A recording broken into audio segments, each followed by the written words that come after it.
Yes, reka kandi nguhe ikaze kuri International Harmony TV, nk'ibisanzwe rero ni njye Siyaji Talento ugiye kuba akuganiriza tugenda tubona gatanu kuri gatanu kuri International Harmony TV, nkubwira ngo kora subscribe kugira ngo tujye tubana gatanu kuri gatanu, kandi nkomeza kugushimira wowe wamaze gukora subscribe kuri International Harmony TV, nkubwira ngo buri munsi ni byiza gusamba ndi kugenda ngutegurira.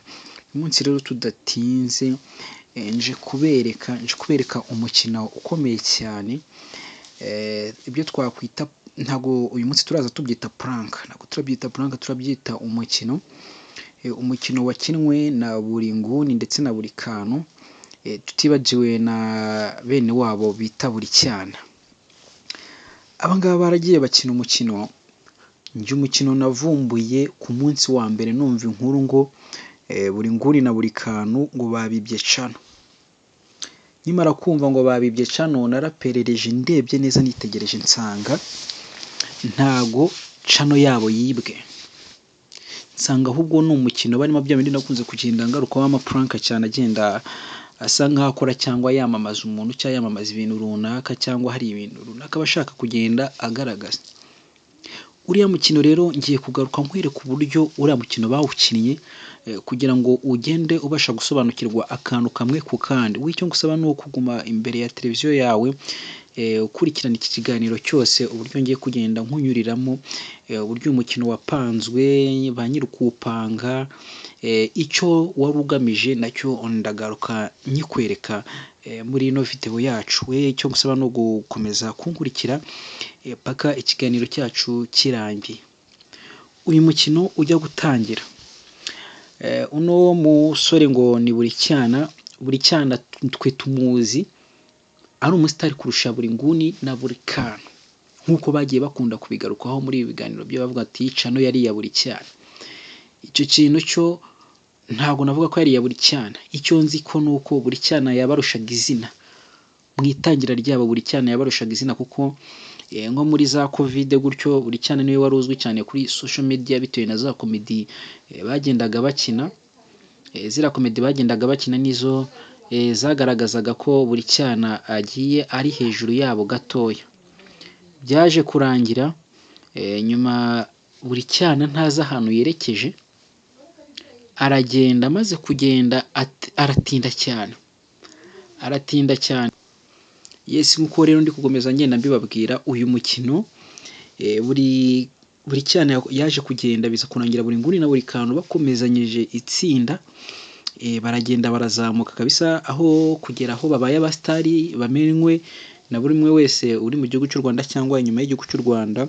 Biragoye ko waba uri umunyarwanda cyangwa uri umuturanyi w'u Rwanda utazi buri kantu na buri nguni.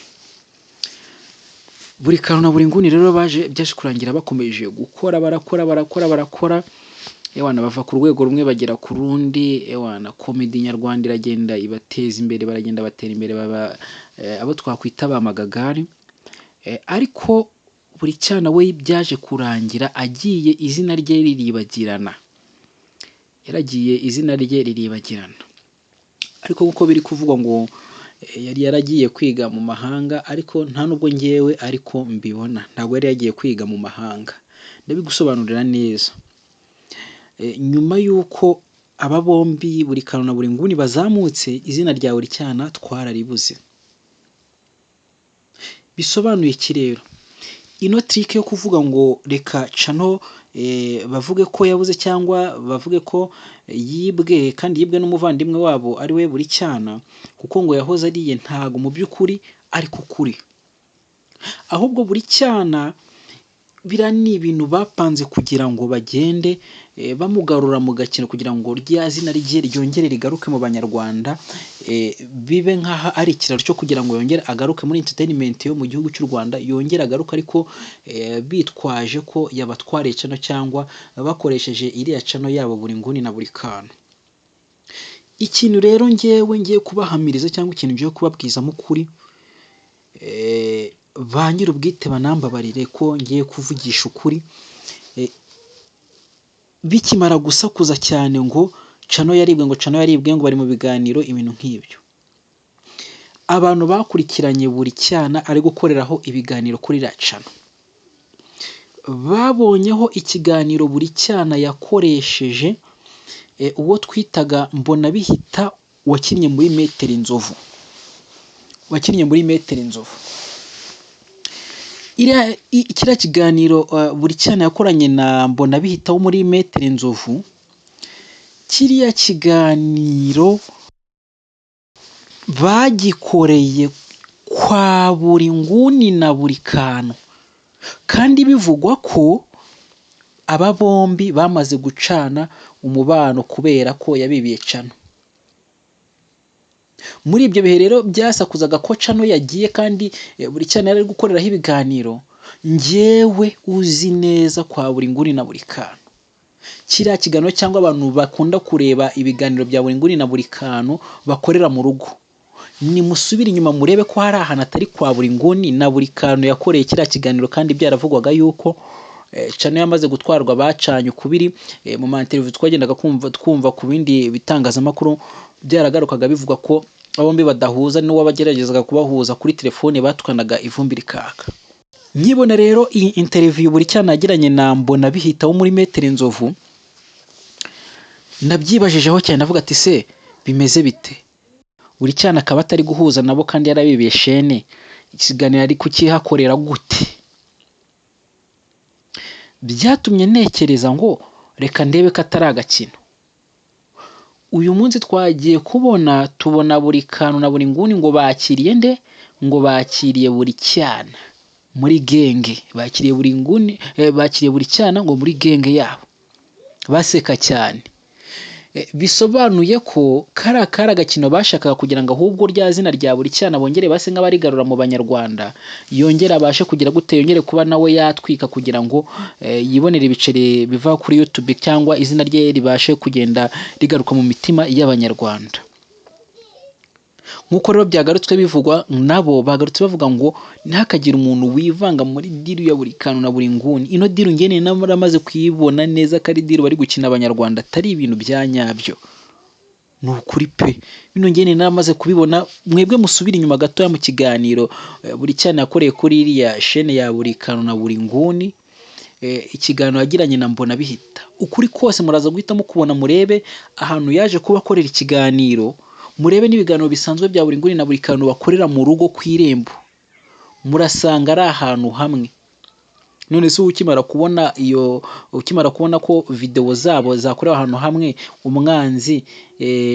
umwanzi wa buri kantu na buri nguni akoreye video kwa buri kantu na buri nguni, simwita mumenya wagwane, mwita mumenya ngo dore ko bimeze nuko nguko, ahubwo bari gufera Abanyarwanda, ni prank yigendera, nta kuri muri ibyo bintu.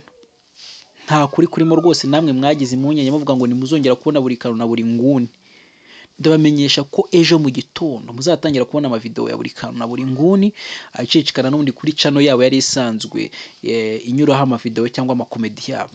Nkagaruka nkibaza ngo ko bari bafunguye indi, niba ari bari bafunguye cyangwa niba ari bari banafite simbizi, ariko ntabwo yarizwe cyane, ngo ni buri nguni icon. Iraca no buri nguni icon biragenda gute? Niyo barakomeza bayikorereho cyangwa baraguma kuri ya Cano yabo bubatse n'ubundi basanzwe bakoreraho amakomedi yabo? Reka twibaze ngo iyi Cano ya buri nguni icon iragumaho ndetse yarakoreshwa nandi? Ndatekereje ko, gusa simbizi neza ntabwo nabihamya, natekereje ko iriya buri nguni icon ariyo Buricyana azakomerezaho iki, azakomerezaho imirimo. Ibi bintu reka tubikurikire neza turebe ko ibyo ndi kubona atari ko kuri koko. Sinzi niba namwe turi kumwe turi kugenda tubibona kimwe nk'uko biri kugenda bica amarenga. Biragaragara ko niba buri kantu na buri nguni bagiye gusubira kuri ya Cano yabo n'ubundi isanzwe bavugaga yibwe ikaba yagarutse, Buricyana arahita afata iki, buri nguni icon aba ariyo Cano agenda atwikiraho. Namwe muragenda mutwandikira muri comment uburyo iyi nkuru mwe mwayifashe cyangwa uburyo mwayitekereje cyangwa uburyo mwayibonaga. Mumbwire niba koko ibyo natekereje cyangwa ibyo nari nabonye mbere ko ari ukuri cyangwa nta kuri na guke kurimo. Ndagushimira rero wowe wakomeje kugenda ukurikirana utu tuntu tw'ubwenge mba ndi kugenda nkunyuramo nkwibira akabanga nkwereka ukuntu baba bagiye babikina. nkubwiza ukuri njyewe ntabwo ndi wa muntu ugerageza kukwereka ukuri kandi nkakuzana amakuru nzi neza ashobora kuba yizewe. Mba nakoreye analyse, nawe ushobora gukora analyse ukabyitegereza ugasanga ni impamo yayindi yitwa impamo. Ni impamo ibyo umuntu aba yatekereje aba yabonye. Bashaka kuducanga, bashaka gucanga abantu ati dore bimeze gutya kugira ngo abantu ntibazabone biri kugenda bijya mbere ariko bikanga bikagira gute, bikanga bikamenyekana. Kanda subscribe rero kugira ngo tujye dukomeza kubana 5 kuri 5 nkuzanira utuntu tw'ubwenge kabisa, nkubwira update zose ziba ziri kugenda zikorerwa hanze cyangwa zivugirwa hanze, tugukorana analyse ku bintu bimwe na bimwe biba bigenda biduchallenginga mu bwonko. Thank you rero kuri wowe wakomeje kugenda udukurikira 5 kuri 5 kuva ikiganiro gitangiye kugeza kirangiye, mubwira ngo n'ubundi ni wa muhungu wanyu CIG Talento, ni CIG Talento kabisa kuri International Harmony TV. Kuri subscribe yawe ndayikeneye, share yawe ndayikeneye, na comment kandi n'ukuri na like. Ibyo ngibyo kubikora rero ni umugisha cyane, Imana igukubira kabiri.